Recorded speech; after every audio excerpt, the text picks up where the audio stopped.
بسم اللہ الرحمن الرحیم۔ کرونا وائرس، حفاظتی تدابیر اور مسنون دعائیں۔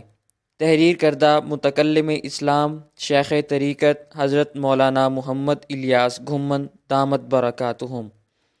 کرونا وائرس کیا ہے؟ اس سلسلے میں چند معروضات آپ حضرات کی خدمت میں پیش کرنا چاہتا ہوں۔ چمگادڑوں میں کئی قسم کے وائرس پائے جاتے ہیں۔ موجودہ کرونا وائرس ان میں سے ایک ہے۔ یہ وائرس چین کے شہر ووہان سے شروع ہوا۔ ووہان شہر کی ایک مارکیٹ میں جنگلی جانور فروخت کیے جاتے تھے، جہاں سے یہ وائرس پھیلنا شروع ہوا اور اب تقریباً پوری دنیا کے اندر پھیل چکا ہے۔ 1960 میں بھی خنزیر سے انسانوں میں یہ وائرس منتقل ہوا اور دسمبر 2019 سے چین میں چمگادڑوں اور ان کا فضلہ کھانے والے جنگلی جانوروں سے انسانوں میں منتقل ہونا شروع ہوا۔ یہ وائرس اس لیے زیادہ خطرناک ہے کہ یہ انسان سے انسان کے درمیان پھیلنے کی صلاحیت رکھتا ہے۔ اس بیماری کے اثرات ہیں: یہ وائرس جانوروں اور پرندوں میں اسہال اور سانس کی تکلیف جیسی بیماریوں اور انسانوں میں سانس اور پھیپھڑوں کے امراض کا سبب بنتا ہے۔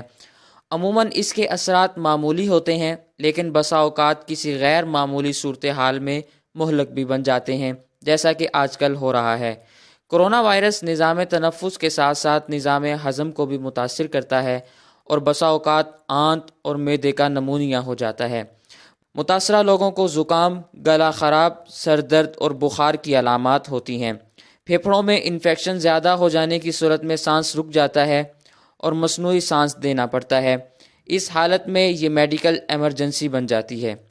اس سلسلے میں چند حفاظتی تدابیر ہیں جن کو اختیار کیا جا سکتا ہے۔ کرونا وائرس کا کوئی خاص تصدیق شدہ علاج یا دوا تو نہیں ہے، البتہ کچھ احتیاطی تدابیر ہیں جن پر عمل کرنے سے بیماری لاحق ہونے سے بچا جا سکتا ہے۔ جسمانی اور روحانی صفائی کا خاص خیال رکھیں۔ صابن سے بار بار ہاتھ دھوئیں۔ گندے ہاتھوں سے ناک، آنکھ اور منہ کو مت چھوئیں۔ کھانسی یا چھینک آنے کی صورت میں منہ کو ٹشو سے ڈھانپ کر رکھیں اور ٹشو کو مناسب طریقے سے تلف کریں۔ گوشت اور انڈوں کو صحیح طریقے سے پکائیں۔ بیمار جانور، خصوصاً اسہال کی شکایت کرنے والے جانوروں کا گوشت نہ کھائیں۔ جنگلی جانوروں سے میل جول سے مکمل پرہیز کریں۔ متاثرہ افراد سے تعلق میں ضروری احتیاط بجا لائیں اور ان کی استعمال شدہ چیزوں سے دور رہیں۔ جو لوگ وبا سے متاثرہ علاقوں میں ہیں وہ علاقہ چھوڑ کر نہ جائیں اور باہر والے لوگ وہاں نہ آئیں، یہ تعلیم نبوت ہے۔ نمونیا، شدید کھانسی کے ساتھ ساتھ بخار اور سانس کی تکلیف کی صورت میں فوراً کسی اچھے معالج کو دکھائیں۔ حرام جانور خصوصاً خنزیر، چمگادڑ، چوہے اور پنگولین اس وائرس کے پھیلنے کا بڑا ذریعہ ہیں۔ اللہ کا شکر ہے کہ اس نے ہم پر ان خبیث چیزوں کو حرام کیا۔ دنیا بھر کی حکومتوں کو چاہیے کہ ان حرام جانوروں کے گوشت کے فروخت اور استعمال پر مستقل طور پر پابندی لگائیں۔ الحمدللہ یہ وہی تعلیمات ہیں جو ہمارا پیارا مذہب ہمیں سکھاتا ہے۔ جو شخص 5 نمازوں کا اہتمام کرتا ہے اور کھانے سے پہلے اور بعد میں ہاتھ دھونے کی سنت پر عمل کرتا ہے، اس کے لیے ان تدابیر پر عمل کرنا بہت آسان ہے۔ روحانی تدابیر اور دعائیں، ان کا بھی اہتمام کریں۔ حفاظتی تدابیر کے ساتھ ساتھ روحانی تدابیر پر بھی عمل کرنا چاہیے۔ روحانی تدبیروں میں پہلی تدبیر ہے صدقے کا اہتمام کریں۔ صدقہ دیں۔ اپنے گلی محلے اور رشتہ داروں میں بیوہ، یتیم اور مستحق افراد کو ضروریات زندگی مہیا کریں۔ صدقہ ہر قسم کی بلا کو ٹالتا ہے، بری موت سے بچاتا ہے اور رزق، صحت اور عمر میں برکت لاتا ہے۔ نمبر 2، مسنون دعاؤں کا اہتمام کریں۔ دعا مومن کا ہتھیار ہے، خیر و برکت لانے اور ہر قسم کے شر اور آفات سے بچاؤ کا ذریعہ ہے۔ ان حالات میں چند دعاؤں کا اہتمام کریں۔ حضرت عمر رضی اللہ تعالیٰ عنہ سے روایت ہے کہ رسول اللہ صلی اللہ علیہ وسلم نے ارشاد فرمایا، جو شخص کسی مصیبت زدہ کو دیکھے اور یہ دعا پڑھے، الحمدللہ الذی عافانی مما ابتلاک بہ وفضلنی علی کثیر ممن خلق تفضیلا۔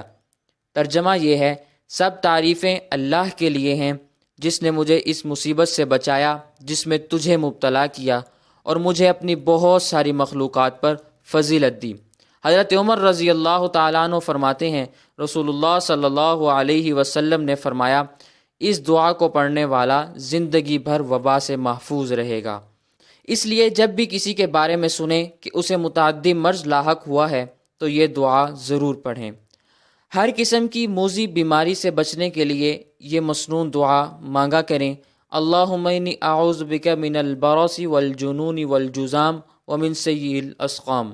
اے اللہ میں برس سے، دماغی خرابی سے، کوڑھ سے اور ہر قسم کی بری بیماریوں سے آپ کی پناہ مانگتا ہوں۔ اللہم عافنی فی بدنی، اللہم عافنی فی سمعی، اللہم عافنی فی بصری، لا الہ الا انت۔ اے اللہ میرے باطن، میری سماعت اور میری آنکھوں میں عافیت دے دیجئے، آپ کے علاوہ کوئی معبود نہیں۔ اللہ تعالیٰ وطن عزیز پاکستان، تمام اسلامی ممالک اور پوری دنیا کو ان موذی بیماریوں سے حفاظت میں رکھیں۔ اپنی پاک اور حلال نعمتوں کو ہمارے لیے مرغوب فرما کر ہر قسم کے حرام اور خبیث کی نفرت کو ہمارے دلوں میں بٹھا دیں۔ آمین بجاہ النبی الکریم صلی اللہ علیہ